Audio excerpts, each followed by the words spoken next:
You guys please just wait till the end of this beautiful line this man delivers. I know I said that in my last video and I think it was warranted. All my dates just end with a beautiful one-liner. Why do they do that? It's like poetic. But there's another one. There's another one!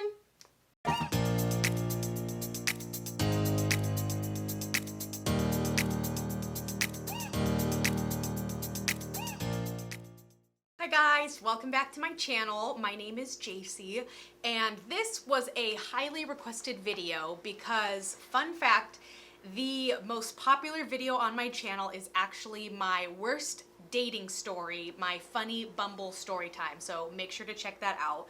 That video blew up in the sense, it has like 6,000 views. That's like nothing for real YouTubers, but that's definitely the most watched video on my channel, which was a fun video to make, you know, kind of just reliving an awful date.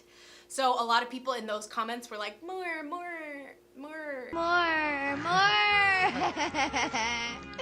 Okay, enough.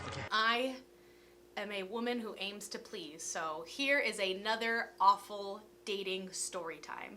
So if you like videos like this, or if you like hanging out with me, if this is your first time here, I like to do just whatever I feel like on my channel. Today I just made a bunch of fall coffees. I like to explore LA, or I like to redo my apartment. So if you like those kind of videos, make sure to like and subscribe so you can join me in the future. But let's go ahead and get started on this awful dating story time. All right, let me get comfortable here. So going into a little bit of background for this date, this was not a Bumble or Tinder date. This was a real life date from somebody that I kind of already knew. So when I was living back in my hometown, I was going to the same bar every week and was just kind of like, you know, living that Cheers dream where, you know, they never made me pay the cover charge. All of the people knew my name. The bartenders knew my drink and started making it before I even walked up to the bar, sort of thing. It was really cool. I love that bar. I miss it. So let's give him the name Matthew. Matthew's an easy, basic name. So Matthew was a bartender at the bar in which I was a regular, and we always just had like a little flirtationship, but it was never anything past that. I can recall maybe like 1 or 2 times he kind of made offhand comments of like, oh, when can we hang out outside of this? Or like, when can I get your number? And I had a rule that I could not date anybody at this bar because you know how it is, just drama. If I'm gonna go there every week, I don't want to see people that I like dated and then ghosted kind of thing. So I had a rule that I didn't talk to anybody at the bar, and I would kind of like say that to him and to everybody else. It's just like my easy way of letting them down. Just like, no, you know I don't date people from here. But thanks for the free Jack and Coke. So one day, I went to my bar, got my drink from Matthew, and he said, by the way, like, I'm quitting here soon. And I was like, oh, no way, like, why? And he was like, oh, I got another bartending job closer to wherever, and so this is my last week here. And I was like, oh, no way, like, that's crazy. And he was like, so can I get your number and take you out finally? Like, I'm not going to be working here anymore or coming here anymore. And I was kind of like, meh, like, I wasn't really that interested in this guy, but I was in a phase in my life where I enjoyed going on dates, I enjoyed doing activities, I enjoyed meeting new people, sort of thing. I wasn't looking to like hook up or like, oh, come over and watch a movie, sort of thing. And so it was just kind of like, I told him like, yeah, if we go out and do something, like, let's do it, sort of thing. So I gave him my number, and he texted me later that week that he and a group of friends were going to one of my other favorite bars. And this bar is, oh, it makes my heart so warm. It's one of those dueling piano bars where, if you've never been to it, let me explain to you. It's basically like 2 piano players sit at their respective pianos and they play requests from the audience, and it's basically just a room that's doing karaoke. It's so much fun. So they'll just play like, you know, Bohemian Rhapsody or like All Star by Smash Mouth, and everybody is just drunk off their asses karaokeing together. It is, mwah. Dueling piano bars are the best. So he's like, oh, a group of friends and I are going to this on Friday if you want to come. And I was like, I'm so down. One, because it's a group activity, so it didn't really feel like a one-on-one intimate date. Like if you remember from my last video how weird that was. So glad it wasn't one of those. And it was at my other favorite bar. So I was like, heck yes, I'm down. So I arrived to the bar and I texted him, I'm like, hey, I'm here, where are you? And he was like, oh, I'm like about half hour late, but like go ahead and find my group of friends. Like they're already there, sit with them. So I was already like, well, that's kind of weird. Like if it's your group of friends and you told me the exact time to be there, like I don't know, that was just a little bit weird. But luckily, the group of friends that he was with, I knew one of them because she was also a regular at this bar that I was going to. So it was kind of like a sigh of relief where I was like, oh my gosh, like, hey, like, are you guys here with Matthew? Cool. So I sat down and was just kind of like hanging out with his friends. And I'm a very like extroverted person, so it was no problem like meeting and conversing with new people. It was more of just like the, maybe this isn't as much of a date as I thought it was. So he finally arrives, like, you know, we're getting around to drinks and like this bar is very lively because again, everybody's just singing, you know, we're putting in our requests, we're kind of just hanging out. So we're talking and like he's like putting his arm around me, like whispering in my ear, trying to have a conversation. And this is like not the best place to have a conversation because it is very loud. And so he just kind of starts talking about like very serious topics, which was really interesting. One of which was he starts telling me that he is an Army veteran and he served time in Iraq. And I was like, whoa, like, you know, I get my drinks from you every Wednesday, but I don't know much about your life. Like, that's interesting. So he starts telling me about the time that he served and how he actually lost his hearing in his left ear. And so I was like, wait, you lost your hearing? He goes, yeah, don't you notice when you order your drinks from me that I have to lean over the side of the bar and stick my good ear out so that way I could hear you? And I was like, I did notice that, but I just thought it was because you can't hear me because we're in a loud ass bar type of thing. And he goes, no, it's because I have no hearing in this ear. Yeah, so I don't know. It was just really funny because he was telling me some like really heavy stuff that wasn't really appropriate to the setting. So like this is, I'm gonna like reenact this, is that he's sitting there like, yeah, you know, like, and in Iraq, a bomb went off and I lost the hearing in my left ear and, you know, things have never been the same and I'm just really traumatized with my PSD.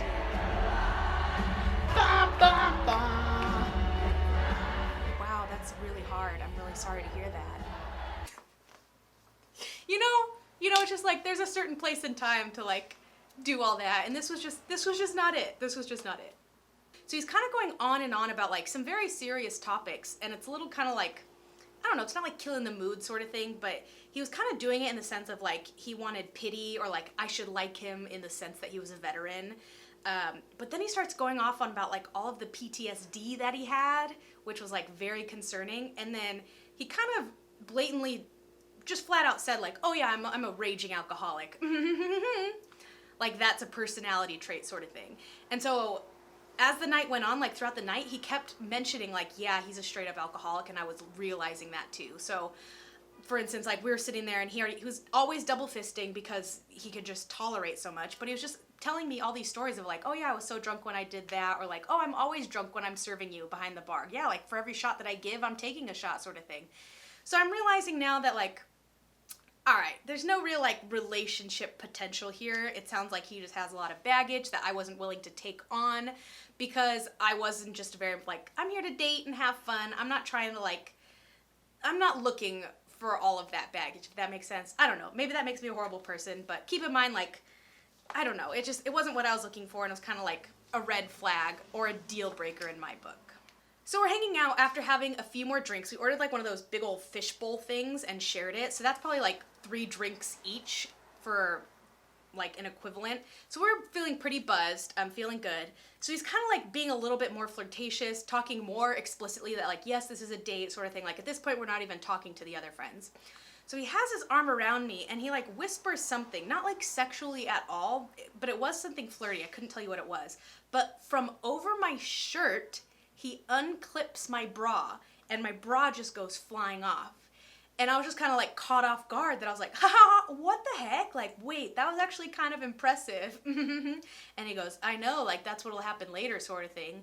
And I kind of just made the offhand comment like, ha ha ha, yeah, I doubt it sort of thing. Kind of like turning him off of that idea that like I'll be going home with him sort of thing.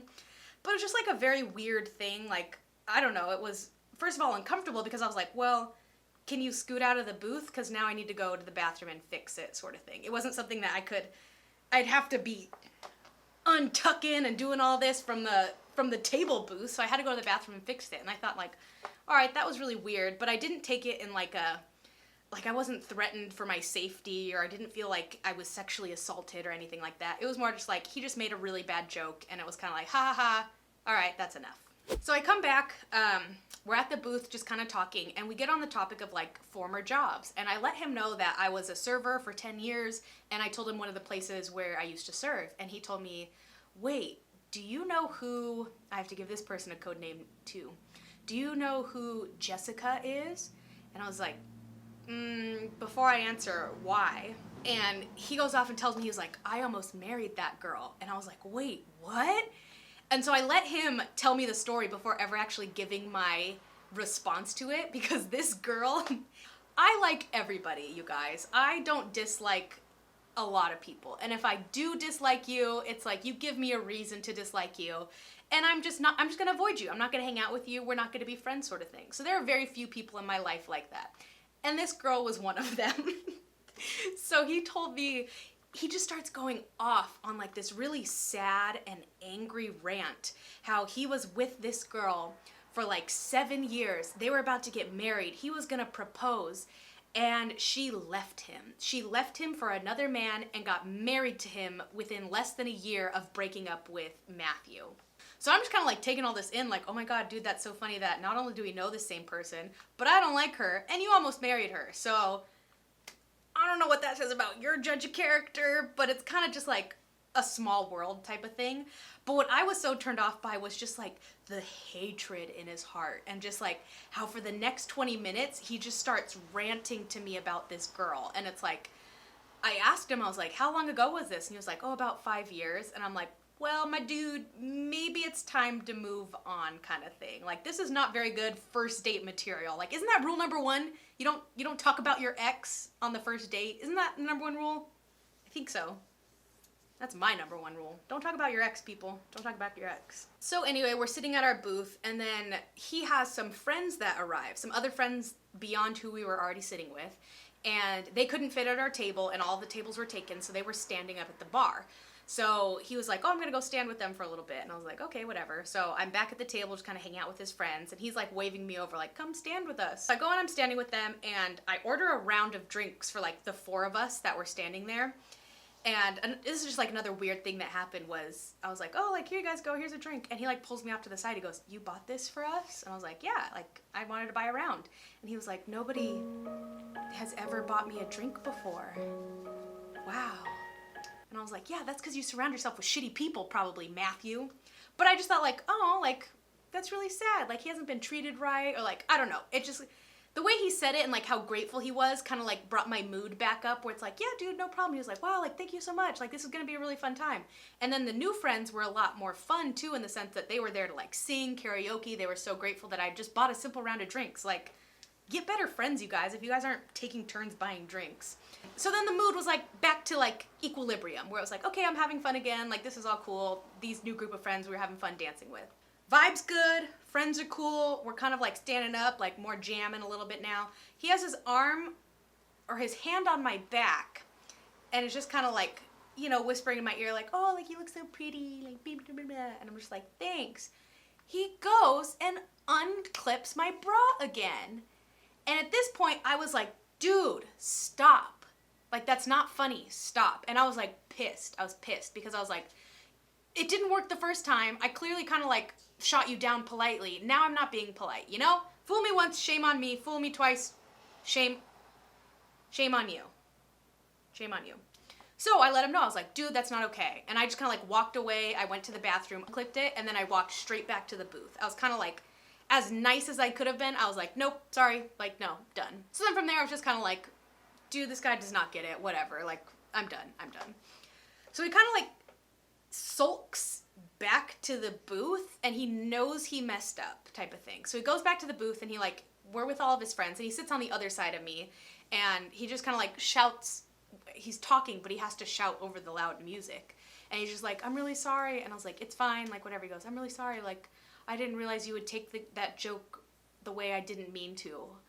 And I was like, I didn't know what gaslighting meant at the time, but that's literally like the definition of gaslighting, of like blaming me for not taking his bad joke correctly. I was like, whatever, dude, whatever. Not even talking to him. But I was already at this bar. I was already pretty drunk, so I couldn't necessarily leave. So I just had a good time for the rest of the time. I was there for like another hour, just kind of like hanging out with his friends, singing along to the songs. Like, it was fine. I didn't let it get to me in the sense of like, I'm out of here, which I easily could have, but then I would have had to go like sit in my car because I wasn't okay to drive. So I just kind of hung out with his friends for a little bit longer. So here's the best part. All of my dates end with like such an iconic line. Like, If you didn't see my last video, I'm not gonna tell you because it's such a good line, but I would love to get t-shirts made of that line, except it's really inappropriate. This guy, this line that Matthews delivers, I wanna make bumper stickers out of. I'm gonna make a computer laptop case out of it because the line that he gives me is so iconic and it's the funniest thing of my life. Okay. So, he stands up and he was like, okay, I'm heading out. Like, it was really fun, you guys. I'll see you later. I like stand up to like give him a hug. And so I stand up and I give him a hug. And while we're in an embrace, I say like, hey, can I walk you out so I can talk to you? Because I just kind of like wanted to let him know like, hey, I was really uncomfortable with like what you did back there. Like, I'm not really interested kind of thing. And it's not like he was trying to like take me home at this point or anything. He just, you could tell like tail between his legs. He was like, well, I failed. I'm out of here type of thing. But I did want to kind of like clear the air because I don't know. I just didn't want to like leave it on those terms. So like in an embrace, I say to him like, hey, like, can I walk out with you so we can talk about it? He like unclenches, that's not the right word, unhinges? How do you remove yourself from a hug? He undoes the hug and just kind of goes like, all right, well, I'll see you later, and just turns around and walks out. And I was kind of like, what the hell? Like, that was so rude. So rude. I was so mad. I was like, you know what? Screw you. I'm going to sit here and I'm going to hang out with your friends. So I did. I hung out for another hour with his friends. I had a really great time. Again, it's like the atmosphere of that place is so much fun. I say my goodbyes. I leave. And that was kind of it. But here's where the line comes in. I probably said that way too prematurely, but that's okay. But so then later on that night, he texted me and he was like, hey, like, I made it home safely. Let me know when you made it home safely. Like, I had a really good time tonight. Like, blah, blah, you know, like the after date kind of debrief type of thing. And so I was pissed because I was like, dude, what the hell? You kind of just like ghosted me to my face. That's not a thing. Ignored me to my face. I don't know what you would call it. But I was like, yeah, I'm home safely, but what the heck? I asked if I could talk to you and you kind of just ignored me. And this is the line. This is what he says. He goes, he says, did you say it to my left ear? You guys, he was deaf in his left ear. And when I was hugging him and said it to him, I said it to his left ear. So he didn't even hear me. Oh, isn't that so, come on, that's funny. That's funny. So look for merch in the future where it just says, did you say it into my left ear? But yeah, that was kind of the end of that. I didn't see him again. He never asked me out again because I think I gave enough of the impression that like, hey dude, you blew it, I'm not interested. So I never saw him again, never heard from him again. Well, no, I did, because every now and then he'll still like Facebook message me, and I'm like, who uses Facebook message? Message? That's not a word. Messenger, message, I don't know. You guys get the idea. So I will not ever see him again. I am not interested, but it did make for another great, awful dating story. So that was it for another dating horror story. It's a tough world out there, you know? You go on some bad dates, you go on some good dates. But if you guys like the bad dates, let me know because I do have more stories. I do have lots of stories for other types of story times, you know, like work stuff, life stuff. I got lots. So if you guys like these types of videos, definitely let me know down below. But make sure to like and subscribe so you can join me in the future and for more of these dating horror stories that I would love to bring for you guys. But until then, I will see you guys next time. Toodles! Editing Jacy here because I forgot the best freaking part of the story.